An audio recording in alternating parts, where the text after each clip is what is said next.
Hi students, आज हम science 2 का first topic heredity and evolution topic पढ़ने वाले हैं। तो फर्स्ट हम ये देखते हैं कि हमारा जो 25% सिलेबस रिड्यूस हुआ है, तो इस टॉपिक में क्या क्या रिड्यूस हुआ है वो देख के लेते हैं। तो यहाँ पे हम सबसे पहले नीचे आएंगे।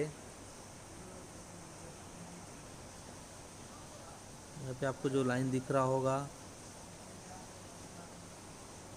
यहाँ से messenger RNA is produce at the पर, यहाँ से लेकर यहाँ तक का पूरा रिड्यूस है।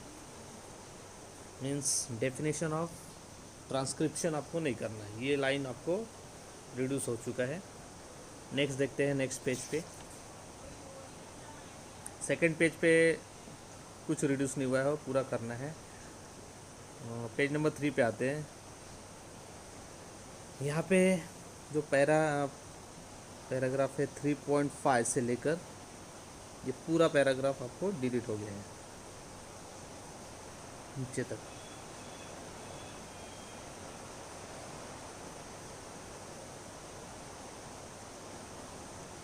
ये नहीं करना है। और इसके बाद इसमें पीक इनटू हिस्ट्री, ये भी नहीं करना है, ये भी कट है। अभी चलते हैं नेक्स्ट पेज पे, पेज नंबर 4। तो यहाँ पे जो लास्ट नीचे है, कैन यू टेल, हाँ ये रिड्यूस हुआ है। और उसके नीचे यूज़ ऑफ आईसीटी, ये दोनों पार्ट कट हो गए हैं। नेक्स्ट पेज पे आते हैं, पेज नंबर 5 पे। तो यहाँ पे भी यूज़ ऑफ आईसीटी, ये जो पार्ट है वो कट है, ये नहीं करना है। नेक्स्ट पेज पे आते हैं, पेज नंबर 6। यहाँ पे भी इंट्रोडक्शन टू साइंटिस्ट, ये पार्ट नहीं करना है, ये कट है। नेक्स्ट आते हैं पेज नंबर 7 पे। तो पेज नंबर 7 पे कुछ रिड्यूस नहीं हुआ है, वो टोटली करना है हमें। पेज नंबर 8 पे आते हैं। पेज नंबर 8 पे जो स्टार्टिंग में है इंट्रोडक्शन टू साइंटिस्ट, ये पार्ट कट है। इसके बाद उसके नीचे इंट्रोडक्शन टू साइंटिस्ट वापस है एक, वो भी कट है। और उसके नीचे है इंटरनेट माय फ्रेंड्स, ये भी कट है। ये 3 चीज़ें इस पेज पे कट है। अभी आते हैं पेज नंबर 9 पे। पेज नंबर 9 पे जो जर्नी ऑफ ह्यूमन दिखाया है, ये टोटली कट हो गया है। इसके बाद आते हैं पेज नंबर 10 पे। तो पेज नंबर 10 पे कुछ कट नहीं हुआ है। तो इस टॉपिक में इतना ही सिलेबस कट हुआ है। तो हम अपने टॉपिक पे आते हैं। तो टॉपिक को स्टार्ट करते हैं, हेरिडिटी एंड इवोल्यूशन। तो फर्स्ट हम देखते हैं हेरिडिटी का मीनिंग क्या होता है। तो हेरिडिटी मीन्स होता है अनुवांशिकता। You know that here it is in the transfer of biological character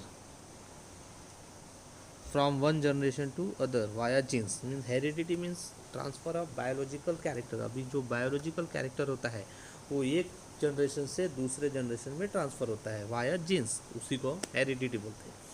अब इसके लिए सबसे मेन काम जो करने वाले साइंटिस्ट थे वो हैं जॉन ग्रेगर मेंडल। ये मॉडर्न जेनेटिक के मेन थे, मीन्स इन्होंने ही इसके बारे में बताया था। Around the period of 1866 it took a long time for him to understand the conclusion. मतलब उनको बहुत अधिक समय लगा इस निष्कर्ष पे आने में। His research about heredity means उनका जो रिसर्च था वो हेरिडिटी के ऊपर था और उनको प्रूव करने में बहुत अधिक समय लगा। In 1901 the reason behind the sudden changes were understood due to the mutational theory of Hugo de Varies. Meanwhile, in 1902, Walter and Surden observed the paired chromosome in the cell of grasshopper. Means 1902 में Walter and सोडन ने क्या observe किया कि जो grasshopper होते हैं उनके अंदर क्रोमोसोम्स के 2 पेयर्स होते हैं। Until then it was not known to anybody, उसके पहले किसी को ये मालूम नहीं था। तो इस तरह से बहुत सारे साइंटिस्ट अपने रिसर्च करते रहे और लास्ट में उन्होंने कंक्लूजन निकाला कि all living organisms have DNA as a genetic material. Means जितने भी लिविंग ऑर्गेनिजम्स हैं एक्सेप्ट वायरस को छोड़ के, उनमें सब में डीएनए होता है as a genetic material.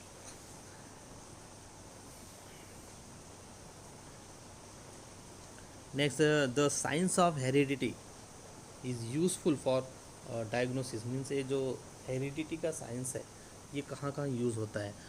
diagnosis, treatment, and prevention of hereditary disorders, production of hybrid varieties of animals and plants in an industrial process in which microbes are used. तो यहाँ पे ये साइंस ऑफ हेरिडिटी यूज़ होता है, तो ये important question है, करके लेना है।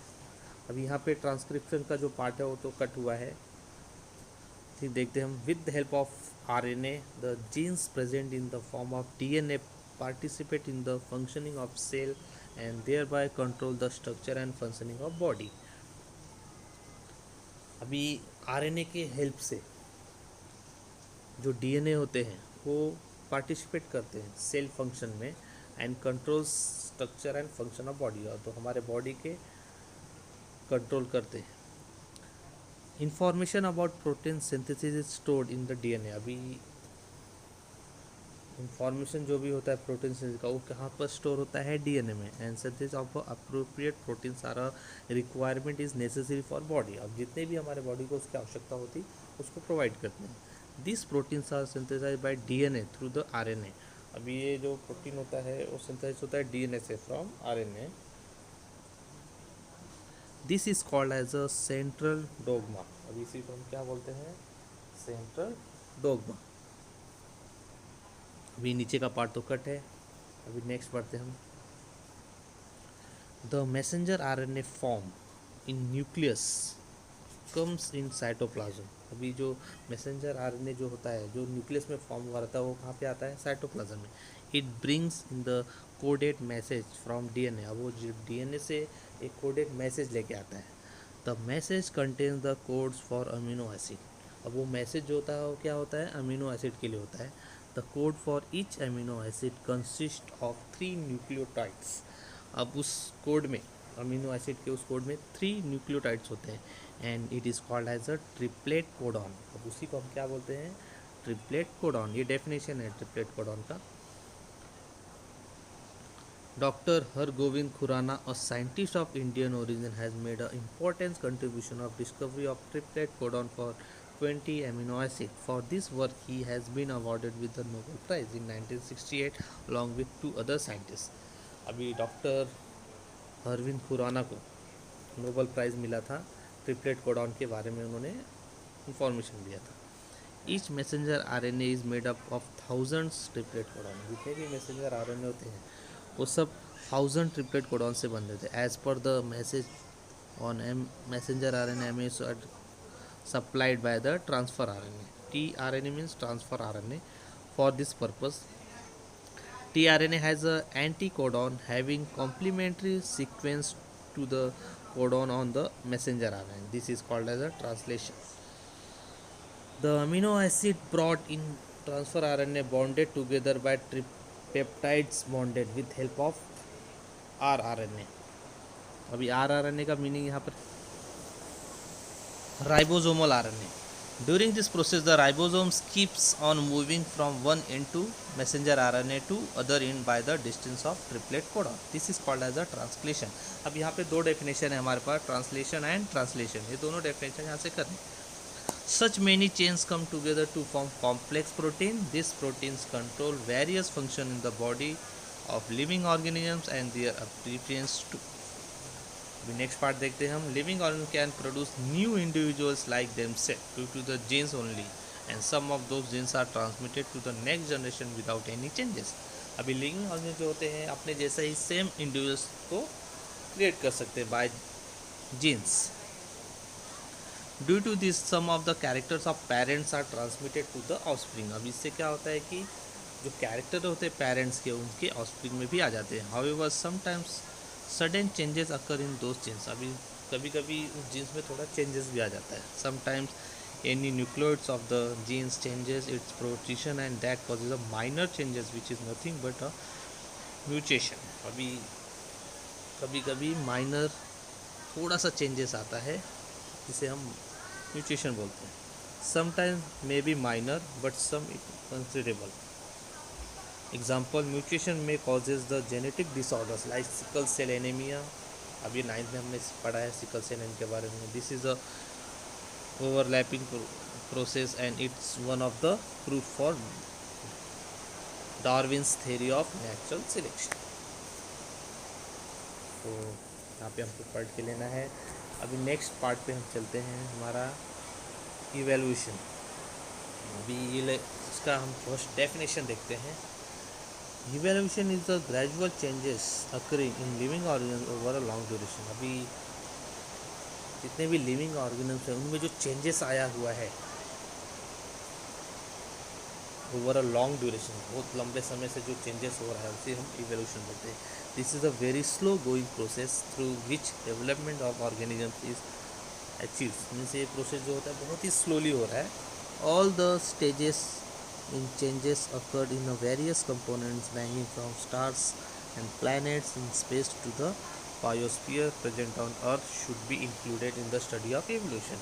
अभी ये स्टडी ऑफ एवोल्यूशन में हम सभी लोगों को ऐड कर सकते हैं, इसमें जैसे कि स्टार्स हो गए, प्लैनेट्स हो गए, और हमारे जो बायोस्फीयर्स है उसमें जितने भी अर्थ पे जितने भी चीज़ें आती हैं सब इसमें इंक्लूड है। Formation of new species due to the change in the specific characters of several generation of living organ as a responses to natural selection is called as a evolution. अब ये हमारा डेफिनेशन इवोल्यूशन का, ये करते रहना है।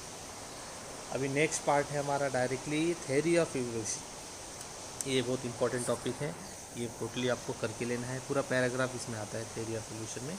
According to this theory first living material protoplast has been form in ocean. Means theory के हिसाब से जो पहला लिविंग और मटेरियल है वो एक ओशियन में पैदा हुआ, मीन्स समुद्र में पाया गया। In due course of time unicellular organism was form.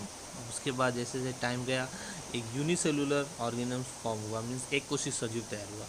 Gradually changes occur in the unicellular organism form a larger and more complex organism were formed। अब जैसे जैसे समय गया वैसे वैसे यूनिसेलुलर से थोड़ा larger and complex organism create हुआ। All those changes were slow and gradual. अभी जितने भी चेंजेस थे वो स्लोली थे। Duration of all this changes at most 300 crore years. अभी ये जो चेंजेस का जो साल थे टोटल 300 करोड़ ईयर्स लगे। Changes and development and living organisms had been all round and multi dimensional.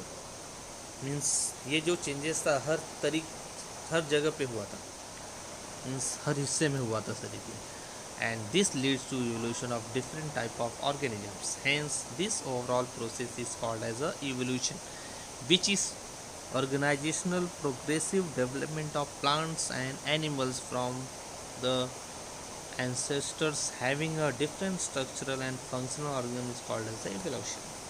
तो ये हमको पूरा करके लेना है। तो आज के लिए हम इतना ही पढ़ेंगे। नेक्स्ट पार्ट में हम एविडेंस ऑफ इवोल्यूशन के बारे में पढ़ेंगे, जो हमारा मोस्ट IMP पार्ट्स है। तो मिलते हैं हम नेक्स्ट वीडियो में। Thank you.